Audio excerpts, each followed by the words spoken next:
So, good day, ma'am. Seven simple strategies to improve your reading comprehension. What is reading comprehension? Reading comprehension is the ability to comprehend or understand what you are reading.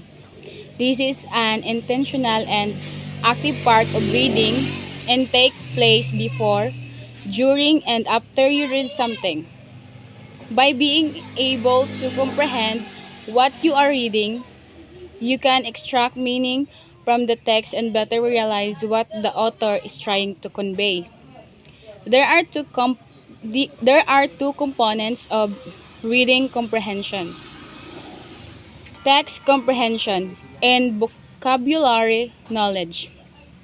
Vocabulary knowledge is the ability to understand the language being used, while text comprehension is using this language to develop an awareness of that the meaning is behind the text. Why are reading comprehension skills important? Reading comprehension is important for several reasons and can provide many benefits. Being able to effectively read can improve both your personal and professional life and can increase your overall enjoyment of reading. Knowing how to understand a text can help boost your knowledge in certain areas and help you learn new skills and information faster. Additional benefits of good reading comprehension skills include being able to understand, analyze, and respond to documents and written communication in the workplace. Improve your ability to write clearly and effectively. The ability to comprehend and engage in current events that are in written form, such as newspaper. Increase ability to focus on reading for an extended period. Better enjoyment of and motivation to read. Seven reading strategies you can use to improve your comprehension skills. There are several reading strategies that you can begin implementing today to improve your reading comprehension skills. The more you practice, the better you will become at understanding what you are reading. The following are seven simple strategies you can use to work on your comprehension skills. Number 1, improve your vocabulary. Number 2, come up with questions about the text you are reading. Number 3, use context clues. 4, look for the main idea. Number 5, write a summary of what you read. Number 6, break up the reading into smaller sections. Number 7, pace yourself. Related ultimate guide to strategic planning. Number 1, improve your vocabulary. Knowing what the words you are reading mean can improve your ability to comprehend the meaning of the text. To improve your vocabulary, you can take an online vocabulary quiz to assess your current level of vocabulary understanding. Use flashcards to quiz yourself on words you don't know twice a week. Make a point to use newly learned words in verbal and written communication. Read as much as possible to improve your ability to guess what a word means in a certain context. Make a list of unfamiliar words as you read and look them up in the dictionary. Number 2, come up with questions about the text you are reading. Asking questions about what you are reading can help improve your reading comprehension by allowing you to become invested in the text. It can also broaden your overall understanding of what you are reading by enabling you to explore themes, motifs, and other components of text that you otherwise wouldn't inquire about. The following are examples of questions you could pose as you read. Why did the author begin the book at the location? What kind of relationship do these two characters share?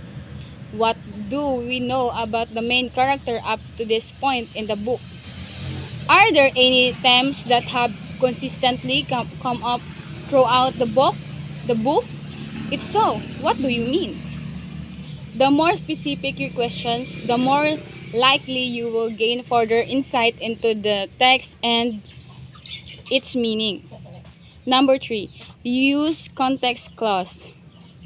Using context clause is great way to understand what you are reading even if you don't know all the vocabulary being used. Context clause can be found in the words and sentences surrounding the word that you aren't familiar with. To use context clause, you can focus on the key phrases or ideas in a sentence and deduce the main idea of a sentence or paragraph based on this information. You can also look for nervy words that are synonyms or antonyms of the word you don't know. Number 4, look for the main idea. Identifying the main idea of a paragraph or article can help you determine the importance of the article. Understanding why what you're reading is important can give you a better comprehension of what the author is trying to convey. When reading, pause every few paragraphs and see if you can decipher what the main idea is. Then, try to put the main idea in your words for even further understanding. Number 5, write a summary of what you read. A great way to increase your knowledge of what you have read is to write a summary. Summarizing requires you to decide what is important in the text and then put in your own words. Summarizing allows you to determine if you truly understand what you have read and better remember what you have read in the long term. Number 6, break up the reading into smaller sections.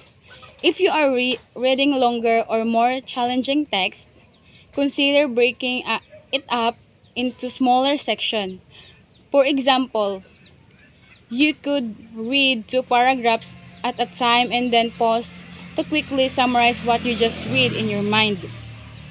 Breaking up what you are reading can help you feel less overwhelmed and give you a better chance of truly comprehend the information in the text. Tips to make the most of your reading comprehension practice. Reading is a fundamental part of every life. The more you incorporate and prioritize reading and understanding what you read, the better your overall reading comprehension will become. These tips can help you make the most of your time when practicing your reading skills. Eliminate distractions. When you are distracted, your ability to comprehend what you are reading is negatively impacted. When reading, even if it's a simple email, eliminate distraction and focus solely on the text. This will help you learn to hold your attention to what you read, enable you to know whether understand what you are reading. Read a book below your reading level. Starting with books below your reading level will allow you to develop a baseline of your reading comprehension and build on that. Instead of starting with books or other texts that you find challenging, with something that is comfortable and that you can easily comprehend. You can take an online quiz to establish the reading level you are currently at. Reread text to ensure understanding. If you finish a sentence or paragraph and realize that you don't understand what it was trying to convey, take the time to reread it until you do. Try to read more slowly. the second time around and look at definition for any words you don't know the meaning of. Read aloud. Reading aloud inco- incorporates both visual and audio learning into your reading comprehension practice. It also forces you to slow down and gives you more time to process what you are reading. That's all. Thank you.